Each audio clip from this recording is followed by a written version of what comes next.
Welcome to Business Legal Lifecycle TV, the live TV show all about the legal aspects of your business to help educate you on complex legal terms in an easy to understand manner, to help understand why you need to do certain things in your business from a legal point of view, and to help you develop a plan for the future. Our mission at Business Legal Lifecycle is to help empower all small to medium-sized businesses around the world to get access to legal advice so that they can help build their communities and make the world a better place. Did you know that any business owner is on average 7 months away from losing everything? That is the average time it takes from a successful business to fold when an aspect of their business is not set up correctly. Have you ever wanted to get legal advice but didn't understand what was going on? Do you feel like there is a divide between lawyers and their clients? Then this TV show is for you. It is all about empowering you and your business with the knowledge and tools to ensure that this doesn't happen to you. Business Legal Lifecycle TV delivers a twice-weekly show focusing on the legal aspects of your business. At lunchtime on Mondays, we present Fast Fix Monday, a quick 5 to 10 minute show that will give you some actionable steps to consider for the week for your business. And at lunchtime on Wednesdays, we present our in-depth show of between 30 minutes and an hour, where we go through complicated legal aspects of your business in a simple to understand, plain English manner.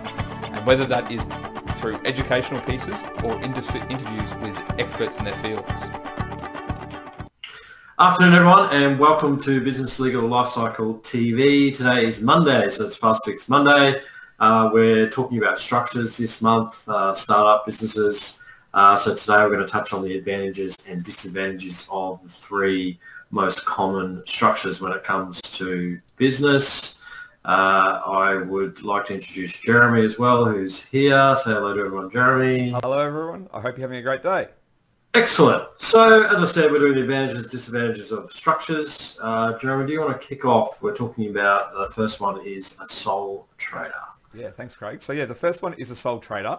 The main advantage is simplicity with a sole trader. So this is where you're trading your business in your own name.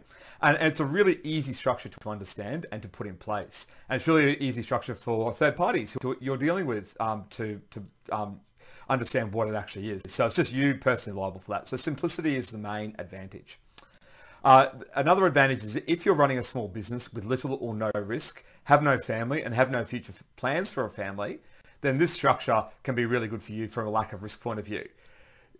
With that though comes the disadvantages, and there are four main disadvantages. The first one is the risk. So if you're a sole trader, all the risk of the business sits with you. If a business incurs a debt, then you are liable for that debt. This can be really risky if you're a profession because that debt you're liable for negligence and things like that, and can potentially be millions of dollars. So being a sole trader is a very risky business structure to be in. So that's why we often advise people to do that. But it can also, as I said, have the advantage of a lack of risk in certain circumstances where you're just running a small business that doesn't have much risk to it at all. The reward. So one of the disadvantages is when you're a successful business and you're a sole trader, all of the income comes directly to you. That means if you don't have family, or if you have family, sorry, you can't distribute your profits around, and all of the income comes to you personally. So it's a really inefficient method for tax planning for the future of your business. The third disadvantage is that there's no room for scale. So whilst you might start your business as a lifestyle business and think that's all you need from your business, if you want to do any sort of scale, then being a sole trader is a bad idea. And the last one is changing the structure could cost you thousands of dollars in taxes and transfer duty. So they're the main disadvantages and advantages for a sole trader. Craig, do you want to do a company? Yeah, absolutely. Thanks, Jeremy. So the advantages of a company are one, there's a separation. So there's the idea of a company has been around since the late 1800s, I believe. And so it's an entity that was established to separate risk from the owners of the company that traded the business and the company / business themselves. So directors and shareholders are generally considered to be separate and not liable for debts incurred by the company. So there are some exceptions to those rules that you need to be aware of when you're a director of a company, but in most cases there's a separation between the company and the actual directors and shareholders, which is obviously a great thing to do from an asset protection point of view. Now, there's also distribution of ownership advantages. So the shareholders in the company can be split in different percentages, and that will allow for reward to be given to different investors or founders who put in extra money, etc., or come to the startup entity with greater skills and rewards, so you can manipulate that. One of the other advantages of a company, it allows you to have an agreement between the shareholders and the directors, which outlines the actual terms and the powers and the responsibilities of the directors and the shareholders, and that obviously can be negotiated and agreed to prior to the company starting up. So that's an advantage there. Some of the disadvantages are there's a fixed income distribution. So a company is that the income, the distribution to the shareholders is fixed by the actual percentage of the shares that they own, so 50-50 or whatever it might be. There's also a disadvantage of a company, and it's almost impossible to avoid, but there is an erosion of what's called the veil of incorporation. So as the law develops, there are ways that government bodies and other creditors, etc., of a company can what we call pierce the corporate veil and go after the directors of the company for debts that have been incurred, which essentially means, as I said, one of the advantages about the separation, they're trying to erode that to attack the directors personally in some occasions. So there are some disadvantages, as always, perfect world, but there's probably more advantages than disadvantages for a company. Number 3, Jeremy, discretionary trusts. Yeah, thanks, Craig. So the last one we're going to talk about today in Fast Fix Monday is a discretionary trust. So the great advantage of a discretionary trust is its flexibility.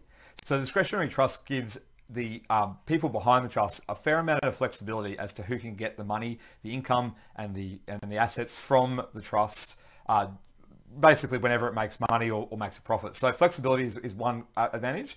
That flows into the second one, which is tax advantages. So in countries like Australia, the tax system has been set up to provide a great deal of advantages to business owners who own businesses set up with trust entities. With the proper advice, these structures can be used to really great advantage to get a really great tax position. The third is asset protection. So like a company, a trust is a separate legal entity. So it's separated from the beneficiaries, and that means that the trust can be attacked, and you can really avoid any liability from personal liability if that's what you're after. Like a company as well, another advantage is the agreement. So a trust can have an agreement with the people who are behind the trust that can really decide where things are going to go. These can be really great from a point of view of being able to really structure your assets and to have the right agreement between the parties. The disadvantages, there's two main ones, and the first one is they've really got to be set up correctly. Once the trust is set up, it's really hard to change. So it can be quite an easy process to go through, but if you're not sure, then make sure you get advice from your lawyer and your accountant to make sure that it's set up correctly, because if you get it wrong, there can actually be really big costs and consequences of getting that wrong. The other thing that a lot of people miss is in Australia, and a lot of other countries around the world, there's the role in a trust called a settlor that they give the first sum of money. A lot of people don't actually do that first sum of money, so you've got to make sure that you actually give that first sum of money, and that could be missed. The last one is the trustee liability. And if you watched any of our previous shows on Phase 2 Startup, you would have heard me talk about this before. And that's about the fact that a trustee is primarily liable for all the debts of the trust. They just get indemnified out of the trust assets for any loss that's incurred.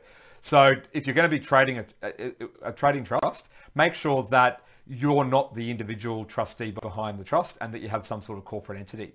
So that's it for the main disadvantages and advantages of the three main structures. Craig, do you want to finish off? Yeah, absolutely. So as Jeremy said, we went through the advantages and disadvantages of the particular structures today. If you've got any questions about any of the structures, please let us know. Make a comment on Facebook or YouTube, or get in contact via email. We'll be back again on Wednesday this week for our longer form show where we have a person coming in and there's an interview.